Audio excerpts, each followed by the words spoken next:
स्वागत करते हैं यूएस समाधान के एक और लेक्चर में आप सभी का।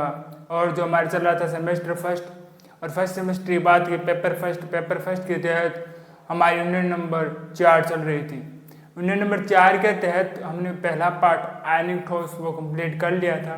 आशा करते हैं आपको अच्छे से सारे समझ में लेक्चर आए होंगे, कोई भी डाउट्स नहीं रहा होगा। फिर भी कोई डाउट्स रहा होगा तो उसको कमेंट्स में लिख दीजिएगा, आने वाली क्लास के अंदर उसका ज़रूर सोल्यूशन दिया जाएगा। अब हम बात करने वाले अपने सेकंड पार्ट गैसीय अवस्था की बात करेंगे, गैसीय स्टेट्स की बात करने वाले हैं। इसके अंदर हमारा जो पहले टॉपिक है सिलेबस के अंतर्गत वो है गैसों का अणुगति सिद्धांत की अभिघृति या गैसों का अणुगति सिद्धांत की बात करते हैं।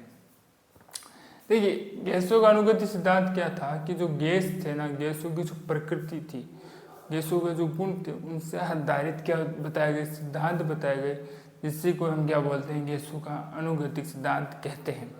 इसके अंतर्गत हम पढ़ते हैं इसकी प्रमुख अभिधारणाएं। ठीक है, अभिधारणाएं पढ़ते प्रमुख। पहला आता है जो समस्त गैस के अणु होते हैं ना, वो छोटे छोटे कणों से मिलकर बने होते हैं। सभी जो गैस होती है वो छोटे छोटे कणों से मिलकर बने होते हैं, जिन्हें क्या कहते हैं, हम अणु कहते हैं।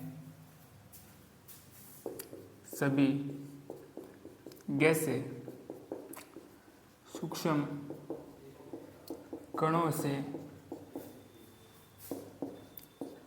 मिलकर बनी होती है, इसे हम क्या कहते हैं, अणु।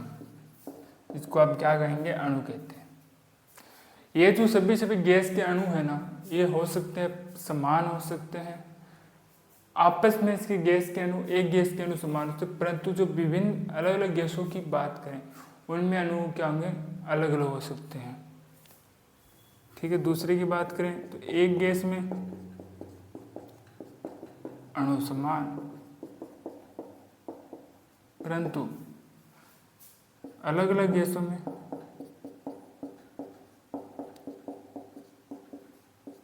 अणु भिन्न भिन्न होंगे, अलग अलग होंगे। ठीक है,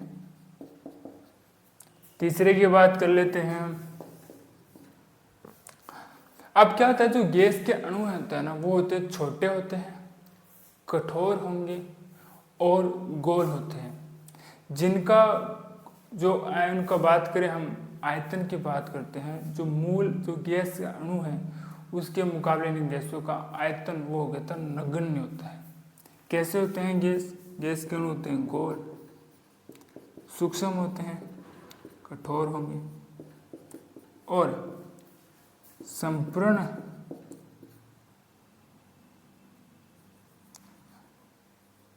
गैस की तुलना में आयतन क्या होगा, नगण्य। ठीक है, जब हम पूरे गैस के संदर्भ में बात करें और एक अणु को लेंगे, उसके मुकाबले इनका क्या होगा, आयतन नगण्य होने वाला है। ठीक है, तीसरी की अगर बात करें तो गैस के अणु लगातार क्या करते हैं, गति करते रहते हैं। क्या करते रहते हैं, गति।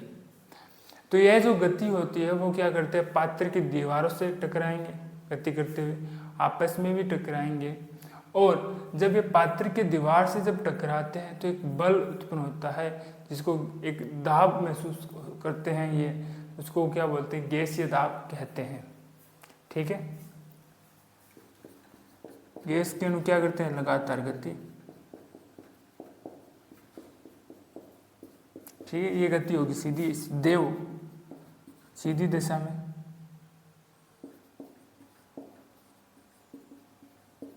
ठीक है, और इस गति से क्या होती है, टक्करें उत्पन्न होगी। टक्करें कहाँ होगी, पात्र की दीवार पर या आपस में,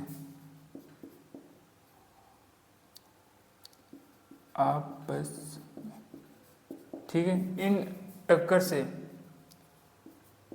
पात्र की दीवार पर क्या उत्पन्न होगा, दाब। इसको क्या बोलते हैं हम, गैसीय दाब। इसको क्या कहेंगे हम, गैसीय दाब कहते हैं। इसको क्या कहेंगे हम, गैसीय दाब कहते हैं। ठीक है, अब जब ये गति करते हैं तो इनसे उत्पन्न होगी गतिज ऊर्जा। हम अगर बात करें औसत गतिज ऊर्जा की, तो ये व्युत्क्रमणिक होते हैं इसके जो गैसों के जो परम ताप है ना उसके होते हैं व्युत्क्रमानुपाती होते हैं। ठीक है, इनकी जो टोटल गतिज ऊर्जा है, औसत गतिज ऊर्जा है, वो क्या होंगे, परम ताप के व्युत्क्रमानुपाती होते हैं।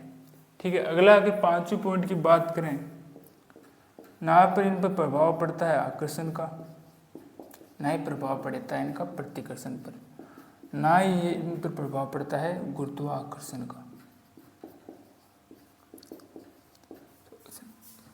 द्वारा प्रभावहीन होते हैं, कोई भी प्रभाव इन पर पड़ता नहीं है। क्या होता है, प्रभावहीन होते हैं, कोई भी प्रभाव इन पर पड़ता नहीं है। अगर 6ठे पॉइंट की बात करें तो इनमें होता है प्रत्यास्था गुण अधिक होता है। कैसे होता है उसकी बात कर लेते हैं। जब ये जो प्रत्यास्था गुण की बात करें थे वो अधिक होता है। किस प्रकार से अधिक होता है कि जो क्या करते हैं, जो गैस के अणु है वो टक्कर करते हैं ना, जब या तो पात्र की दीवार से जब टक्कर करेंगे या जब आपस में जब टक्कर करते हैं ना, तो उनकी ऊर्जा नष्ट नहीं होती है। ऊर्जा क्या नहीं होती, उनकी नष्ट नहीं होती है, जिसके कारण उनमें क्या पाया जाता है, प्रत्यास्था गुण पाया जाता है। 7वें हम पॉइंट की बात करते हैं, सभी गैस के जो अणु हैं उनमें ऊर्जा, सभी गैस के अणु है ना, गैस है, उनमें ऊर्जा वे गति समान नहीं होगी।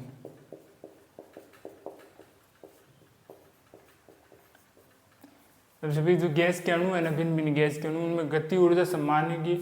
गति ऊर्जा की हम बात करें, सामान्य गति ऊर्जा की बात नहीं करेंगे, औसत की बात करेंगे, मतलब औसत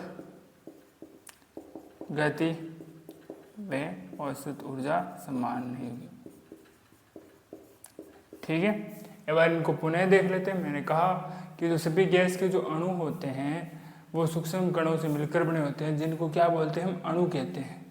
ठीक है, कण होते हैं, जो गैसों के कण होते हैं, सूक्ष्म कणों से मिलकर बने होते हैं सभी गैस। एक गैस के जो बात कर अणु समान हो सकते हैं, परंतु जो अलग अलग गैस हैं उनके अणु समान नहीं हो सकते हैं। जो गैस के अणु होते हैं गोल होते हैं, कठोर होते हैं, सूक्ष्मतम होते हैं, और उनका जो हम पूरे गैस के संदर्भ में बात करें उनके मुकाबले उनका आयतन होता है वो नगण्य होता है। चौथी अगर बात करें, गैस के अणु क्या होता है, लगातार गति करते हैं, ये गति सीधी होती है, और ये जो गति हम बात करें सभी संभव दिशाओं में होगी। ठीक है, इस गति के कारण क्या होगा, ये टक्करें करेंगे, टक्कर आपस में करेंगे, जो पात्र होते हैं उसकी दीवार से करेंगे, दीवार से जब टक्कर करते हैं तो दाब उत्पन्न होता है, जिसको गैसीय दाब कहते हैं। इसी टक्करों के कारण ये गति करते हैं, इसी कारण गतिज ऊर्जा उत्पन्न होती है। अगर इस औसत गति ऊर्जा की बात करें किसी गैस के लिए, वह परम ताप की व्युत्क्रमानुपाती होती है। ठीक है, इनमें आकर्षण, प्रतिकर्षण और गुरुत्वाकर्षण का प्रभाव नहीं पड़ता है, प्रभावहीन होता है इन पर। 6ठे पॉइंट की बात करते हैं, प्रत्यास्था गुण होता है। किस कारण से होता है, क्योंकि जब ये गैस के अणु आपस में टकराते हैं या किसी पात्र की दीवार से टकराएंगे तो ऊर्जा की इनमें हानि नहीं होगी। 7वें की बात करें तो जो औसत सभी गैस के अणु हैं उनमें ऊर्जा व गति समान नहीं होगी, उनमें भिन्न भिन्न होने वाली है। अगर गैस गति और ऊर्जा की बात करें तो यहाँ पर हम औसत ऊर्जा और औसत गतिज ऊर्जा की बात करने वाले हैं। तो एक बार इतना आप नोट डाउन कीजिए, फिर हम अगला टॉपिक स्टार्ट करते हैं।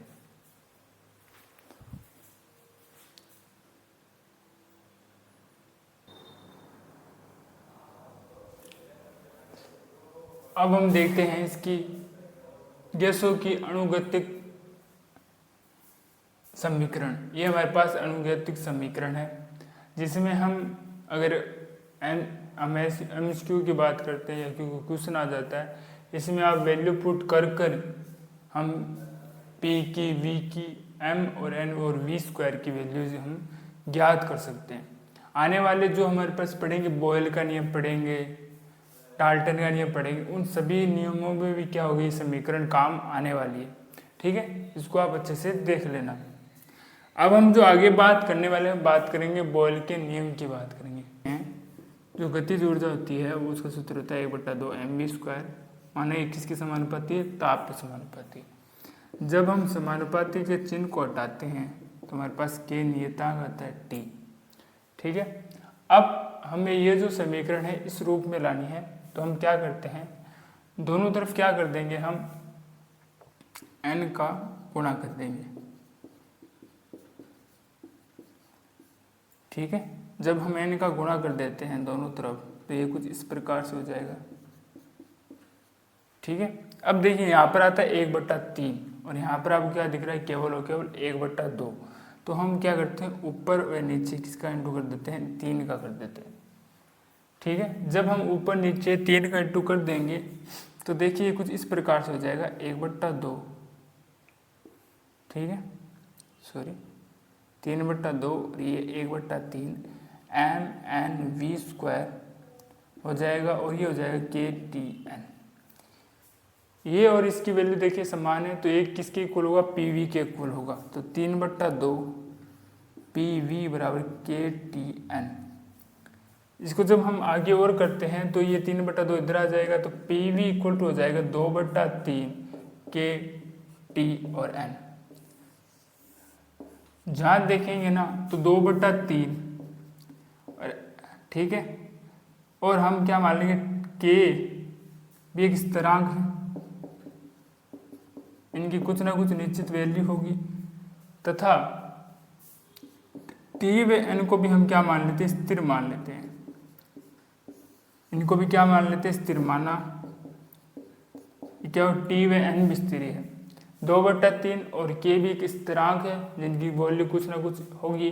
T व N को मैंने स्थिर मान लिया है, जिसके कारण PV भी क्या हो जाता है, स्थिर हो जाता है। अर्थात PV क्या हो जाता है, स्थिरांक के रूप में प्राप्त होता है। ठीक है, वह गैसीय समीकरण या वह गैसीय अनुगत समीकरण जिसके अंतर्गत PV क्या हो, स्थिर हो या स्थिरांक के रूप में हो, वही क्या कहलाता है, हमारे पास बॉयल का नियम। निम्न समीकरण क्या है, हमारे पास बॉयल का समीकरण है और यही हमारे पास क्या है, बॉयल का नियम। ये हमारे पास क्या है, प्रस्तुत बॉयल का नियम है। अब देखिए हम बात करेंगे चार्ल्स के नियम की। देखिए चार्ल्स के नियम की अगर बात करें तो ये हमने कौन से लिया है, हमने लिया है ये बॉयल के नियम से लिया है, जिसके अंतर्गत जो ये V है ना, V के नीचे आ जाता है ताप, वॉल्यूम के नीचे क्या आ जाता है, ताप आ जाता है। ठीक है, और जो P की वैल्यू है वो आज चला जाती है 2/3 NK/P। ठीक है, जहाँ पर अगर बात करें 2 और 3, 2/3 और जो K है वो एक स्थिरांक के रूप में होंगे, तथा N व P को मैं क्या मान लूंगा, स्थिर मान लूंगा। क्या मान लूंगा, मैं स्थिर मान लूंगा। तब क्या होगा, V/T क्या होगा, एक स्थिरांक के रूप में प्राप्त हो जाएगा। VT क्या होगा, एक स्थिरांक के रूप में मुझे प्राप्त हो जाएगा। यही क्या है, हमारे पास चार्ल्स का नियम है,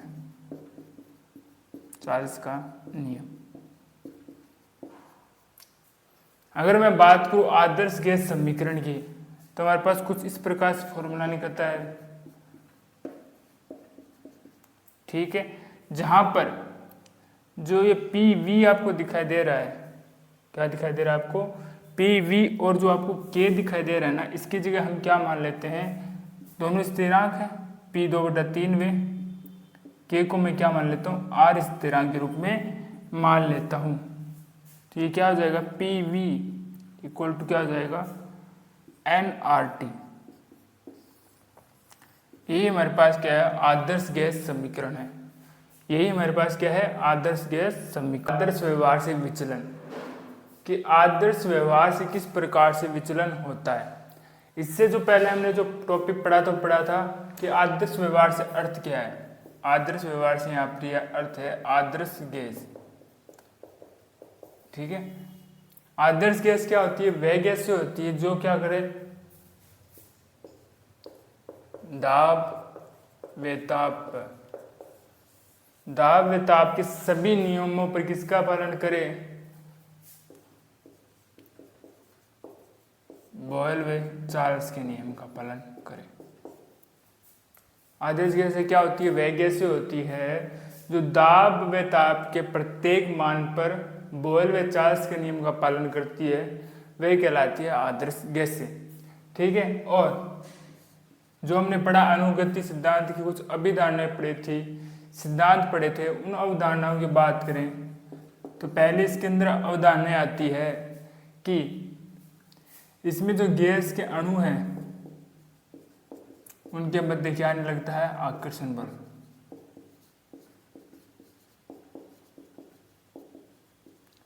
नहीं लगता है। दूसरी अवधारणा की बात करें तो गैसों का आयतन इतना अत्यधिक होता है, गैसों का आयतन इतना अत्यधिक होता है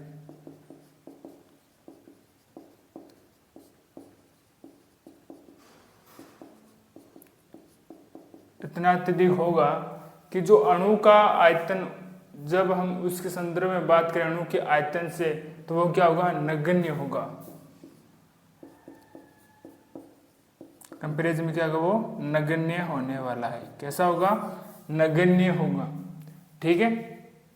आदर्श व्यवहार से पहले हमने आदर्श गैसों की बात की। तो आदर्श गैस क्या होती है, वह गैस होती है जो दाब व ताप के प्रत्येक मान पर किसका पालन करती है, बोयल व चार्ल्स के नियम का पालन करती है, तो वह आदर्श गैसें कहलाती है। और आदर्श गैसों में हम दो अभिधारणाओं की तुलना मान की बात करने वाले। पहली अभिधारणा है कि गैसों का जो कुल आयतन है जब लिया जाता है तो उसके संदर्भ में जो एक आयतन है, एक अणु का आयतन है, वो नगण्य होता है। और गैसों के अणुओं के मध्य क्या नहीं लगता है, आकर्षण बल नहीं लगता है।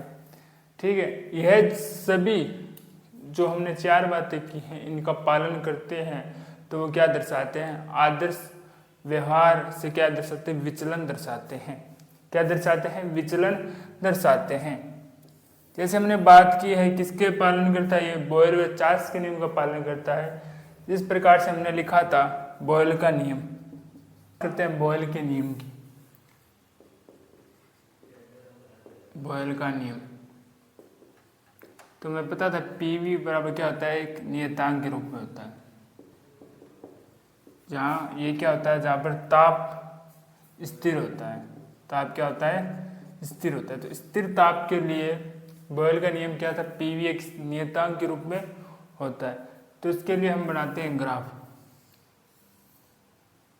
इस प्रकार से। जहाँ माना मैंने आदर्श व्यवहार या आदर्श गैस के लिए जब मैं क्या बढ़ाता हूँ, पी की जो वैल्यू बढ़ाता हूँ, पी की जो वैल्यू बढ़ा रहा हूँ, तो पी वी का जो गुणांक है उसका एक मान क्या हो रहा है, मुझे स्थिर प्राप्त हो रहा है।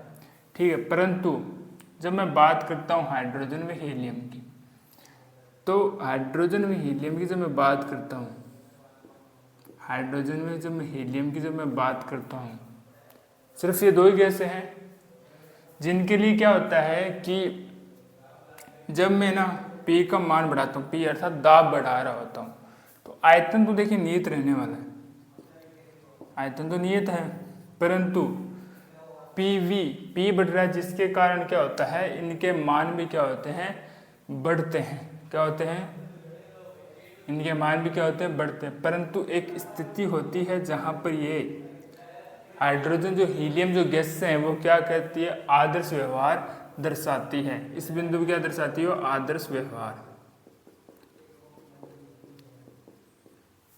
ठीक है। और अगर बात करूं इसके अलावा CO2 NH2 की बात करते हैं,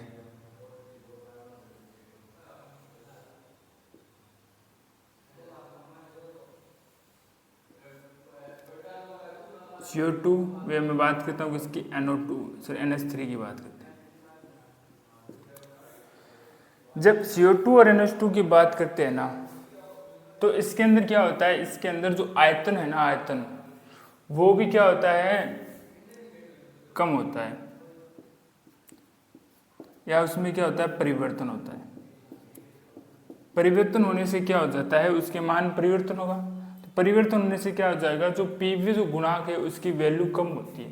पहले क्या होगी, उसकी कम होगी, फिर जो अणु है वो पास पास आएंगे, फिर क्या होगी, सडनली उनकी वैल्यू बढ़ जाती है, फिर अचानक क्या हो जाती है, इनका मान बढ़ जाता है, मान क्या हो जाता है, बढ़ जाता है। ठीक है। ये जो हमने वक्र बनाया है इसको क्या बोलते हैं, हम अमेगट वक्र कहते हैं। यही वक्र क्या कहलाता है, अमेगट वक्र कहलाता है। ठीक है। अमेगट वक्र कहलाता है। देखिए इसमें एक और संदर्भ आता है, हमने आदर्श गैस के लिए पढ़ा था nRT इक्वल टू Pv, ठीक है, या इसको मैं लिख सकता हूँ PV/nRT, ठीक है, इक्वल टू 1। अगर मैं यहाँ पर इसको इस प्रकार से लिखूँ तो यहाँ पर ये क्या होता है, यहाँ पर ये कहलाता है संपीड़ितता गुणांक कहलाता है।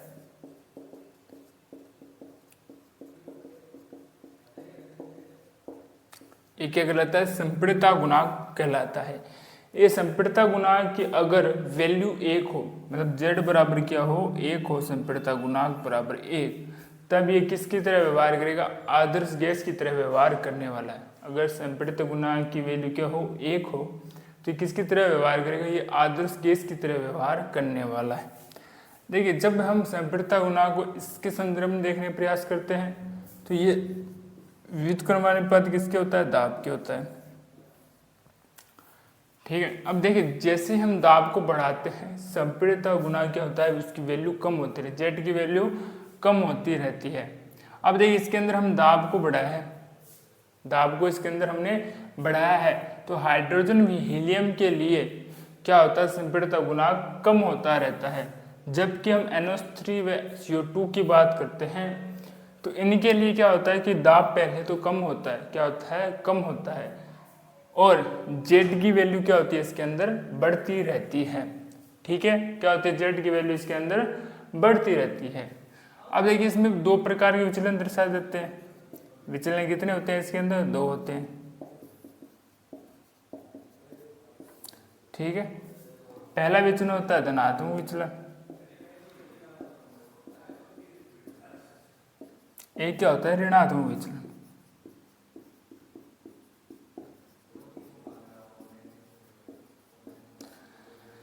देखिए धनात्मक विचलन की बात करते हैं, जो विचलन हम बात करें यहाँ पर देखिए पॉजिटिव आ रहा है ना, हाइड्रोजन हीलियम के लिए तो विचलन कौन सा, धनात्मक है, जिसके अंतर्गत हो केवल दाब में परिवर्तन हो, आयतन नियत हो, ताप भी स्थिर हो, तो वह विचलन क्या कहलाता है, धनात्मक विचलन। परंतु जिसके अंतर्गत दाब में भी परिवर्तन हो, आयतन में परिवर्तन हो, ताप स्थिर हो, तो वो क्या कहलाता है, ऋणात्मक विचलन कहलाता है। क्या कहलाता है वो, ऋणात्मक विचलन कहलाता है। अब देखिए जो हमने 2 बातें ली थी, पहला क्या लिया था, गैसों के अणु मध्य आकर्षण बल और गैसों का आयतन अधिक होने पर क्या होते हैं कि उनका आयतन क्या होता है, नगण्य होता है। देखिए हाइड्रोजन भी हीलियम के लिए दोनों बातें लगभग सिद्ध हो रही है, ठीक है, क्योंकि दोनों बातें संदर्भ में नहीं काम आ रही है। परंतु जब हम देख रहे हैं CO2 व NH3 देख रहे हैं, तो मैंने पहले कहा था कि इनका आयतन क्या होना, नगण्य होना चाहिए, परंतु नहीं, कुछ ना कुछ इसका आयतन होता है जिसके कारण ही ये क्या होता है, इसकी वैल्यू संपीड़ितता गुणांक से क्या होती है, इसकी वैल्यू कम होती है, अर्थात जेड से कुछ वैल्यू इसकी कम हो रही है ना, जेड से वैल्यू इसकी कम हो रही है, कम होने के कारण ही यह गैस तो आदर्श गैस समीकरण है, PV गुणांक से इसकी वैल्यू कम हो रही है, कम होती है तभी नीचे की तरफ बुरा जाता है, और एक ऐसी स्थिति आती है जब ये दोनों क्या होते हैं, जो होते हैं क्या होते हैं, अणु पास पास आ जाते हैं, इनमें आकर्षण बल लगता है। यहाँ पर इस स्थिति की बात करोगे क्या लगता है, इनके मध्य आकर्षण बल लग रहा है, ठीक है, जिसके कारण क्या होगा, जब हम आदर्श व्यवहार से विचलन की बात करेंगे तो CO2 NH3 तो नहीं दर्शा रहे हैं आदर्श व्यवहार से विचलन, तो इससे ये सिद्ध होता है सभी गैसें आदर्श व्यवहार से विचलन नहीं दर्शाती है, आदर्श व्यवहार से विचलन नहीं दर्शाती है, विचलन नहीं दर्शाती है।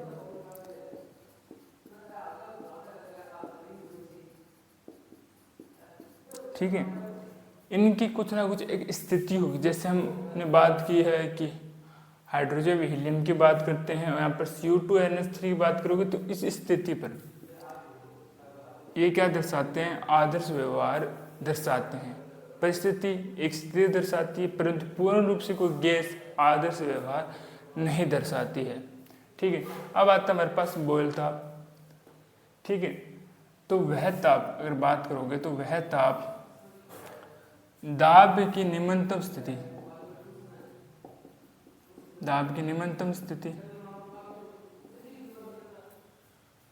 वह ताप जिस पर वह दाब की निम्नतम स्थिति को दर्शाता है, तो वो क्या कहलाता है? वह ताप बोल ताप कहलाता है। वह ताप जो दाब की क्या होता है? निम्नतम स्थिति को दर्शाता है, वही क्या कहलाता है हमारे पास? बोल ताप T कहलाता है। ठीक है। जब यह व्यवहार इसके द्वारा नहीं दर्शाया गया, तब इसके लिए हमने क्या किया गया? वैज्ञानिकों द्वारा जो गैस लाई गई प्रयोग वो थी वास्तविक गैसें। क्या लाई गई? वास्तविक गैसें। वैज्ञानिकों द्वारा ये कहा गया जो गैसें होती है अधिकतर वो क्या होती है? वास्तविक गैसें होते हैं। आदर्श व्यवहार या आदर्श गैस जैसा जो कॉन्सेप्ट है वो नहीं होता है। तो एक बार इसको पुनः देख लेते हैं। मैंने क्या कहा? आदर्श गैस व्यवहार की मैं बात कर रहा था कि दो स्थितियां होती है इसकी। पहली होती है कि आदर्श गैसें क्या होती है? आदर्श गैसें वे होगी जो दाब या ताप के प्रत्येक मान पर बोयल व चार्ल्स के नियम का पालन करे, वे आदर्श गैस कहलाती है। दो इसकी अवधारणाएं थी कि आदर्श गैस व्यवहार के लिए दो अवधारणाएं थी कि अनुगति सिद्धांत की, कि पहले तो ये अवधारणा थी कि दोनों अणुओं के मध्य आकर्षण बल नहीं लगेगा और इसका आयतन इतना अत्यधिक होगा, जब हम एक अणु की जब बात करोगे उसके संदर्भ में इसका आयतन नगण्य माना जाएगा। इसी संदर्भ में आगे और हमने बात की थी, हमने बॉयल का ताप लिया था। मैंने कहा PV एक स्थिरांक के रूप में है जहाँ ताप स्थिर होता है। ताप क्या होता है? स्थिर होता है। इसके संदर्भ में लिए हमने P और दाब PV गुणांक के मध्य एक ग्राफ खींचा। ग्राफ में मैंने ये स्थिति को आपको दर्शाया जहाँ पर जो PV गुणांक है उसका मान स्थिर प्राप्त हो रहा है। परंतु जब हम लेते हैं हाइड्रोजन व हीलियम के लिए तो यहाँ पर देखो आयतन तो स्थिर है, परंतु दाब जब बढ़ाते हो तो दाब की वैल्यू हाइड्रोजन हीलियम के लिए बढ़ती है। हाइड्रोजन हीलियम के लिए बढ़ती है, परंतु जब इसकी प्रारंभिक स्थिति होती है उसके लिए यह क्या दर्शाते हैं? आदर्श व्यवहार विचलन दर्शाते हैं। फिर क्या होते हैं? इनकी वैल्यू बढ़ती रहती है हाइड्रोजन व हीलियम की। परंतु जब मैं बात करता हूँ CO2 व NH3 की बात करता हूँ तो पहले इनकी वैल्यू क्या होती है? आयतन में परिवर्तन के कारण इनका मान कम होता है, ऋणात्मक तरफ होता है मान। फिर क्या होता है? ये कण पास आते हैं। फिर क्या होता है? फिर अचानक से इनके मान में वृद्धि होती है। ये जो वक्र बनाया गया है आदर्श व्यवहार को विचलन दर्शाने के लिए, इसी को अमेगेट का वक्र कहते हैं। ठीक है। अब हमने क्या बात की थी? मैंने बात की थी कि विचलन दो प्रकार से हो सकते हैं, आदर्श विचलन व ऋणात्मक विचलन हो सकते हैं। आदर्श विचलन की अगर बात करोगे तो मान केवल क्या होते हैं? आयतन और वे ताप यहाँ पर स्थिर होते हैं, केवल दाब बढ़ता है। जैसे हाइड्रोजन हीलियम के लिए विचलन धनात्मक होगा, परंतु जब हम अन्य गैसों की बात करते हैं तो मान क्या होगा? कि ऋणात्मक होगा आयतन परिवर्तन के कारण, जहाँ दाब भी परिवर्तन होगा। फिर अचानक से क्या होगा? PV गुणांक का मान बढ़ेगा, तो वो कौन सा विचलन दर्शाते हैं? ऋणात्मक विचलन दर्शाते हैं। फिर हमने बात की थी संपीड़ितता गुणांक की। जब हम बात करें PV और nRT गुणांक लेते हैं उसकी वैल्यू 1 होती है, जिसको हम Z से दर्शाते हैं। अगर Z की वैल्यू कहीं पर 1 है तो उसे बोलते हैं संपीड़ितता गुणांक कहते हैं। संपीड़ितता गुणांक की अगर इसमें वाक्य को समझा जाए तो संपीड़ितता गुणांक दाब की व्युत्क्रमानुपाती होता है।